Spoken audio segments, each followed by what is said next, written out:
배우 김용건 씨는 1946년 서울 출생인데요. 배우 하정우 씨의 아버지로도 유명하죠. 차남 차현우 씨도 배우로 활약 중인데 형제가 모두 예명을 사용하는 관계로 아버지와 성까지 다릅니다. 아버지의 후광으로 떴다는 소리를 듣기 싫어서 하정우라는 예명을 썼다고 하죠. 하정우 씨보다 차현우 씨가 요즘 아버지를 더 닮았다는 소리를 듣고 있어요. 그런데 갑자기 김용건 씨는 혼전 임신 논란으로 홍역을 치르고 있는데요. 그가 과거에 어떤 인생을 살았고 어떤 사람인지 궁금해서 알아보았습니다. 김용건 씨의 최종 학력은 용산고등학교 졸업인데 용산고가 고교 평준화 제도 도입 이전에 서울 4대 공립 명문고 중 하나. 그런데 데뷔 초에 외모가 엘리트 같다, 의사 역할이 잘 어울린다는 이야기가 나온 것이 와전돼서 연세대 의예과를 중퇴했다는 루머가 생성된 모양. 연세대 의대를 다니던 엘리트였으나 생활고로 자퇴했다는 소문이 정설로 받아들여졌고 연예정보 프로그램들에서도 대표 고학력 연예인으로 소개될 정도였습니다. 하지만 아들인 하정우 씨가 연예부 기자에게 질문을 받고 잘못된 사실이라고 뒤늦게나마 해명했습니다. 단 한 번도 김용건 씨 본인의 입으로 연세대를 다녔다고 이야기한 적이 없다고 해요. 김용건 씨는 1967년 문화방송 특채 성우로 데뷔해서 MBC 성우극회 소속 전직 성우이기도 합니다. 그리고 거의 동시에 1967년 KBS 7기 공채 탤런트에 선발되면서 배우 생활에 입문했습니다. 옛날 어르신이라고 보기 어려운 세련되고 서구적인 마스크를 가지고 있고 두꺼운 입술 덕에 미스터 입술이라는 별명으로도 유명했죠. 그의 이름을 많이 알린 건 전원일기 김 회장의 큰아들 용진역. 그러다 서울의 달에서 한물간 늑다리 제비역으로 연기 변신을 시도해 대성공을 거두면서 다양한 이미지를 갖게 되었습니다. 나이가 든 이후 재벌 회장님 역할도 종종 하죠. 나 혼자 산다로 7순위 다 되어서 예능에도 첫 도전을 했는데 그 덕분에 젊은 층에서도 팬층이 생기는 등 전 세대에게 인지도를 쌓는데 성공했습니다. 나 혼자 산다에서 제일 나이가 많은 무지개 패밀리 멤버이기 때문에 나머지 멤버들에게 대부님이라고 불렸어요.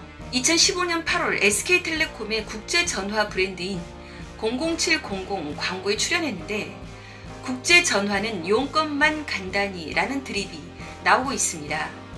그리고 2018년도 6월 그가 그토록 원하던 꽃보다 할배의 막내로 출연하게 되었어요. 당시 김용건 씨는 나영석 PD에 따르면 하루에 170개 개그를 쳤다고 해요. 실제로 근엄한 할배들로 구성된 꽃할배에서 김용건 씨는 분위기를 화기애애하게 만든 장본인이죠. 그런데 늘 주위 사람들에게 웃음을 주기 위해 너무 과할 정도로 쉴 틈 없이 노력하던 그가 갑자기 두 번의 눈물을 보였어요. 첫 번째는 빈 음악회에서 푸치니의 오페라 오 사랑하는 나의 아버지를 듣다 흘린 눈물이었어요. 자신이 살아왔던 과거들이 그 노래를 타고 주마등처럼 떠올랐다고. 그리고 또다시 여행의 막바지에 나영석 PD가 던진 질문. 다시 청춘으로 돌아간다면 언제로 돌아가고 싶냐고 묻자 김용건 씨는 다시 태어나고 싶다며 주르륵 눈물을 흘렸습니다.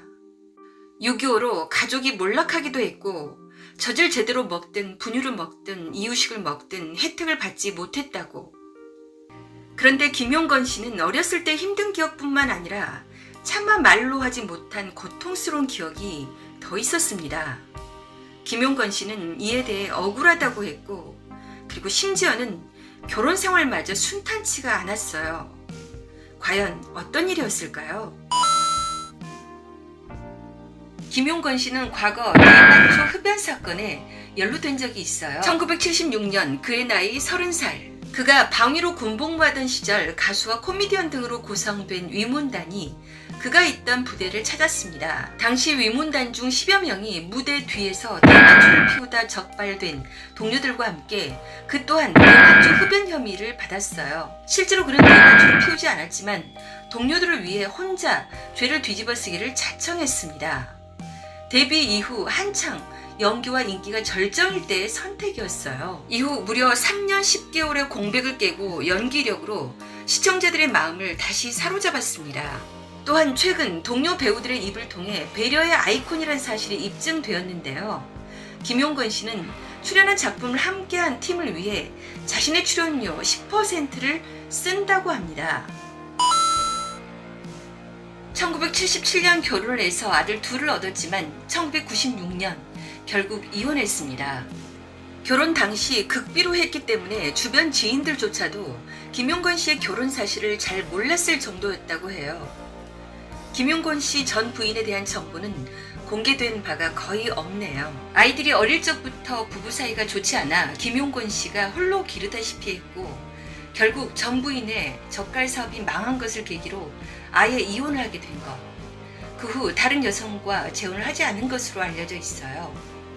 경제적인 이유로 이혼한 탓에 빚더미에 올라 생활고를 겪기도 했고 1997년 외환 위기 당시에 부도가 났고 전 재산을 압류당한 후 김용건 씨에게 유일하게 남은 재산인 차 한 대를 가지고 7년 동안 닥치는 대로 일만 해서 빚을 갚아야 했다고 합니다. 김용건 씨는 드라마 4-5편에 출연하는 강행군을 하며 하루도 쉬지 않고 일을 했고 하정우 씨는 연기 과외를 상당히 많이 해서 입시 연기 과외 세계에서 유명 인사가 될 정도였다고 해요.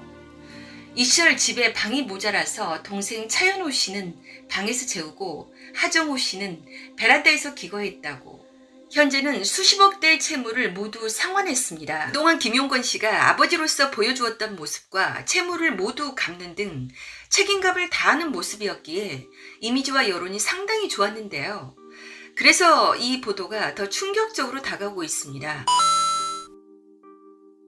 2021년 8월 2일 김용건 씨가 2008년부터 13년간 39살 연하 여성 A씨와 교제했고 2021년 4월 임신을 하게 되었다는 혼전 임신 스캔들에 휘말렸습니다. 여론은 칠순이 훌쩍 넘은 나이에 아이를 낳기에는 당연히 김용건 씨 입장에서는 부담스럽지 않겠냐는 입장과 평소 중후한 이미지였던 김용건 씨가 자기 자식보다 어린 39살 연하와 혼전 임신도 모자라 까지 요구했다는 것이 충격적이라는 의견이 대립하고 있습니다. 이번 사건으로 인해 김용건 씨가 우리 다시 사랑할 수 있을까 시즌3에서 황신혜 씨와 보여준 모습들에 대해 진정성 논란이 따라붙었습니다. 또한 지난 2015년경 김용건 씨의 나 혼자 산다 출연분에서 모습을 비친 하정우 씨가 그에게 베스트 오퍼라는 영화를 추천해준 장면이 의문의 재평가를 받고 있습니다. 이 영화는 70대 남성과 20대 여성이 서로 사랑한다는 내용. 그런데 70대 남성이 20대 여성에게 속아 전 재산을 사기당한다는 내용이라고 해요. 그래서 하정우 씨가 이미 이때 김용건 씨의 만남을 알고 있었던 게 아니냐는 거죠. 김용건 씨의 말에 의하면 현재 두 아들에게 이 사태를 고백했는데 두 아들은 새 생명의 탄생을 축복한다고 했다고 해요. 그런데 이쯤 되면 유산 문제를 생각하지 않을 수가 없는데요. 김용건 씨가 이제는 재산이 좀 될 거라는 말이 있는데 두 사람이 결혼을 하지 않아도 혼외자를 할 수 있는 아이에게도 균등하게 유산을 줘야 한다고 합니다. 그리고 두 사람이 결혼을 하면 아내가 1.5를 가지게 되고 자식들은 1씩 가진다고 해요. 즉 배우자가 자식들에 비해 50%를 더 가산해서 가지게 되는 거죠. 그리고 지금 김용건 씨의 여자친구라는 말을 듣고 있는 한 여성의 신원이 밝혀져 난리인데요. 당사자는 허위사실 유포로 경찰서에 갔다고 합니다. 싹 다 고소하겠다고. 난리네요, 난리. A씨의 변호사도 지라시에 언급되고 있는 여성은 A씨가 아니라고 전했습니다. 김용건 씨에 대해 상당히 젠틀한 배우로 좋은 이미지를 가지고 있었는데 로맨스 그레이라고 하기에는 너무 충격적이네요. 아무쪼록 원만하게 잘 해결되어 새로운 생명이 안정된 환경에서 축복을 받으며 태어나기를 기원합니다. 여러분은 한편 나무위키에는 벌써 김용건 씨의 셋째 아들이 등재가 되어 화제가 되고 있어요. 그리고 참고사항으로 맞다고는 인정했으나 아직 유전자 확인이 안 됨이라고 기재되어 있습니다. 여러분은 이 사태에 대해 어떤 생각을 가지고 계시는지 궁금하네요.